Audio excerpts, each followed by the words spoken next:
तो जो समय आप देते हो ना, उस समय को भी भगवान को समर्पित कर दो।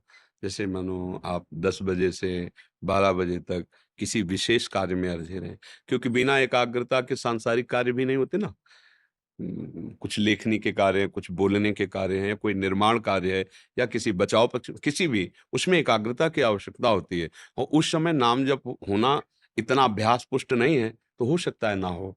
लेकिन जो आपने 10 बजे से 12 बजे तक कार्य किया, वो हमारे प्रभु का किया ना, तो उसको 10 बजे से 12 जब आपको याद आया, राधा राधा, हे प्रिया जो 10 से 12 के बीच में जो आपका विस्मरण हुआ और जो भी कार्य हुआ, वो आपके चरणों में समर्पित है। इसे समर्पण भक्ति कहते हैं। ये केवल भावुकतावश नहीं कह रहे, भगवान का आदेश है। ये तो सर्वाणि कर्माणि मयि सन्न्यस्य मत्परः। सर्वाणि कर्माणि, केवल भजनानि कर्माणि नहीं कहा, केवल शुभानि कर्माणि नहीं कहा।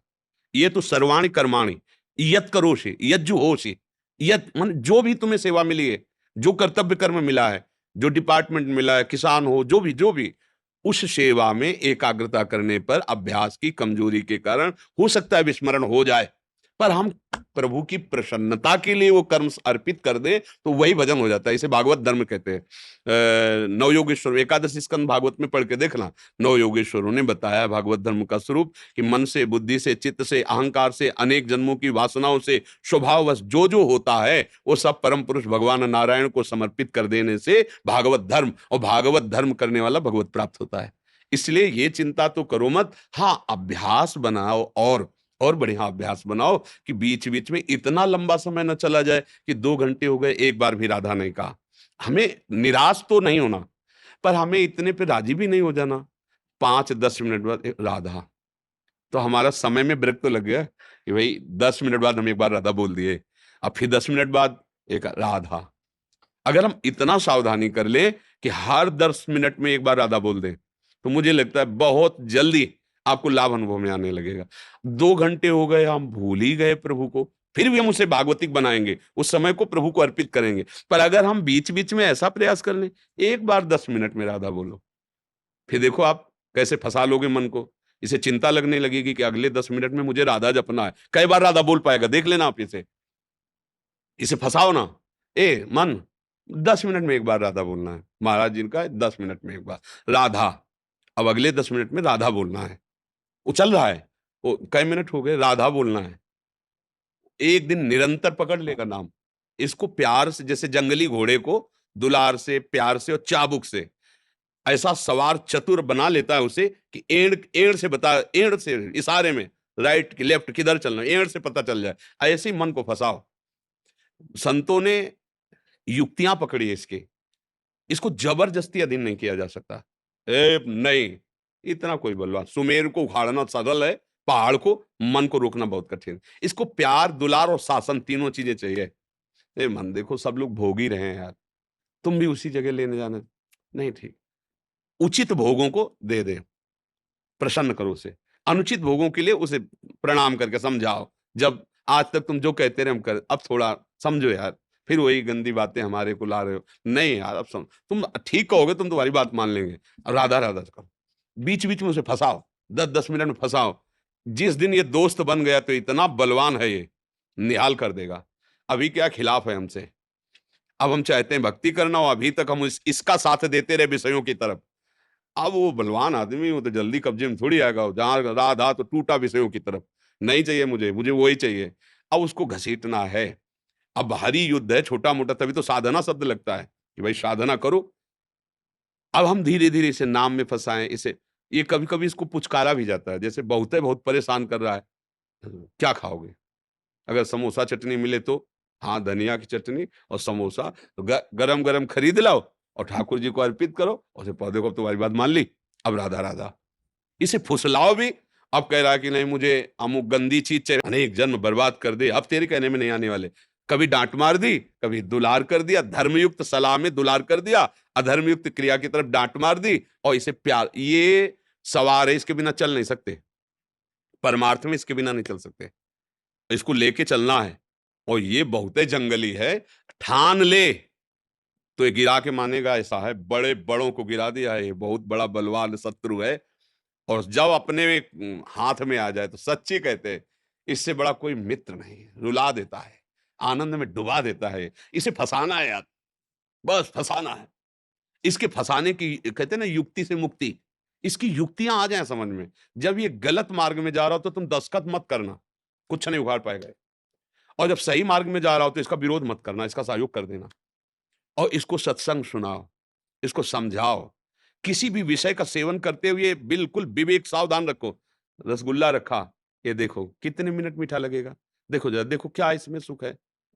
अच्छा, 20 रसगुल्ला पाओ। कहेगा नहीं, नहीं तुम कह तो रहे थे कि रसगुल्ला चाहिए, देखो ना और पाओ, 5 और एक्स्ट्रा डालो। वो कहेगा नहीं, तो अब इस नहीं वाले अनुभव को उसको दिखाओ। देख रहे हो ना? अब दोबारा जल्दी हमसे हाँ मत करना, नहीं अब की 30 बढ़ा देंगे चाहे उल्टी भले हो जाए। धत खा मतलब कभी-कभी इसको शिक्षा भी देनी होती है। एक साल तो भगवान के मन में आई भिक्षावृत्ति देते कि यार कभी मेवा पड़ी खीर खाने को मिले, माँगा तो रोटी मिल जाती थी टुकड़े। तो एक गृहस्थ के यहाँ देखा 8-10 भैंस गाय बंधी थी, बोले हमारी एक प्रार्थना है बोले। बोले 10 आदमियों के लिए आप खीर बना सकते हो? तो उन्होंने कहा हाँ महाराज। तो बोले कितना समय लगेगा? बोले 2-3 घंटे में अभी तैयार करते हैं हम। बोले हम आ जाएँगे। तो बोले 10 आदमियों को लेके आ जाएँगे। बोले वो तुम्हारी बात, तुम 10 आदमियों के लिए खीर बनाओ। बना दी अच्छी क गृहस्थ आदमी श्रद्धालु था, मेवा-वेवा डाल कमरे में। बोले आप सब लोग बाहर चले जाओ। तो बोले और 9 आदमी कहाँ हैं? बोले यही और भगोने में खीर थी 10 आदमियों की, शुरू किया तो जितना पेट था उतना तो भर गया। और कहने लगा बस, बोले नहीं खीर, खीर, खीर, भजन नहीं करने दे रहे, खीर अब खाओ। अब खा उल्टी हो गई, एक सीमा है, रोमांच हो गया, ज़िंदगी में खीर नाम से मन काँप गया, नहीं खाला। ये कभी-कभी जैसे ऐसे हठ करेला तो ऐसा भी कभी-कभी अच्छा तुम्हें समोसा चाहिए? 20 समोसा, 1 रोटी नहीं देंगे, समोसा ही खा तू, खा, देखे अब कितना वो कहेगा नहीं, तो फिर कहो ये अनुभव नोट कर। ये नोट कर कि इसमें सुख नहीं है। अगर इसमें सुख होता तो नहीं क्यों बोल रहा है? हर ज विवेक अगर साथ रखोगे तो हर जगह ऑपरेशन कर पाओगे। इसका ऑपरेशन कर लिया तो निकल जाओगे। कोई भी भोग हो अंत में तुम्हें घृणा पैदा करता है। देख लो, बहुतायत बंद करो यार। हर हर विषय में वो अनुभव पकड़ो उसको और उसी की डायरी में लिखाओ, ए देख अमुक समय में इतना भोग भोगने के बाद तूने कहा था नहीं।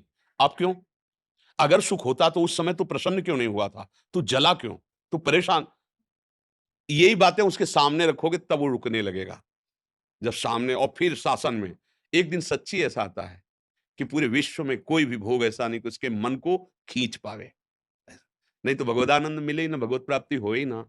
निर्विषय हृदय में भगवान का प्रादुर्भाव होता है, वो भगवान की कृपा से हो जाता है। हाँ जी, कुछ भक्तों ने आपके श्रीमुख से नाम चाहा था। हम तो वृंदावनवासी, राधा उपासी, राधा वल्लभ सिंह हरिवंश, राधा, राधा, राधा। आपको जो गुरु प्रदत्त नाम मिले, खूब नाम जप करो, नाम ही सर्वानंदमय है। और डरो मत, झुको मत, निराश मत हो। भगवान के बच्चे हैं, कोई साधारण नहीं हम सब। सच्चिदानंद भगवान के अंश, अगर चूक हो गई, तो अगला जन्म मिलेगा। हम हर प्रयास करके अगले जन्म में भी थामे। एक तो हमें चांस ही नहीं देना, पर हमें घबराना नहीं है। अब कोटि जन्म लग रगर हमारी, बरऊँ शंभुनत राहु कुमार। आप तो भगवत प्राप्ति करके ही रहेंगे। कुछ दुर्लभ नहीं है।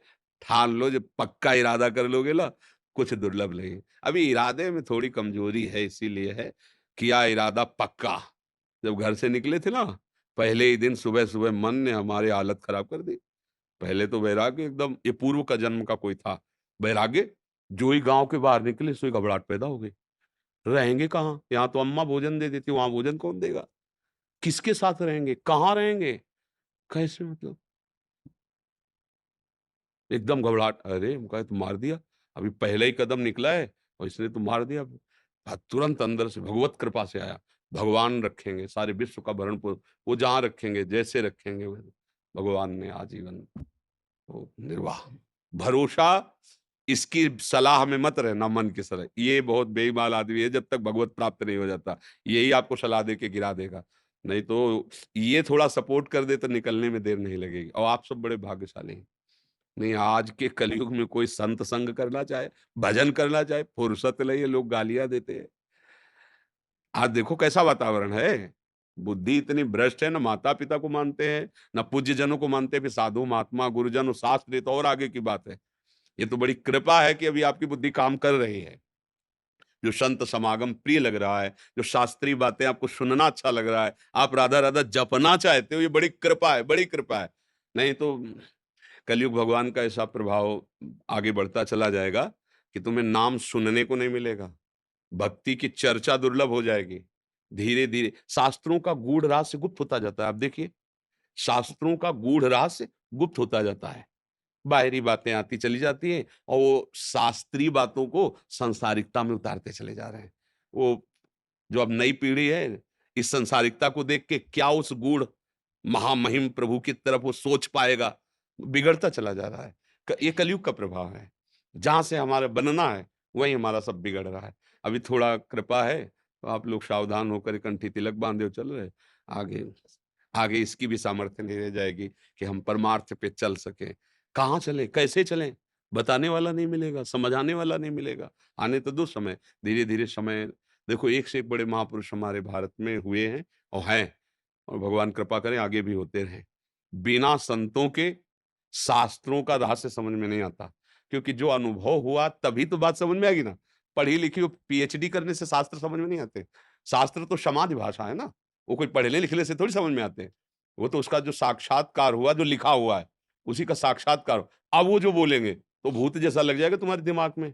तुम्हारा परिवर्तन करके रहेगा वो, क्योंकि केवल भाषण नहीं है, वो हृदय का विषय है। केवल भाषण से परिवर्तन नहीं होता, हृदय के विषय। खूब नाम जप करो और इस जन्म में भगवत प्राप्ति करना ऐसा इरादा पक्का करो। कुछ काम नहीं है मुश्किल, जब किया इरादा पक्का। आप तो भगवान को रिझा भगवान हमारे पिता हैं, हमारे स्वामी हैं, हमारे हृदयेश्वर हैं, हम उनके अंश हैं यार, उनसे कैसे नहीं मिल सकते? अपने बाप से मिलने के लिए कोई लायकात की ज़रूरत है क्या? पर हम स्वीकार तो करें कि वो हमारे हैं, वो मिलने के लिए तैयार है। राधा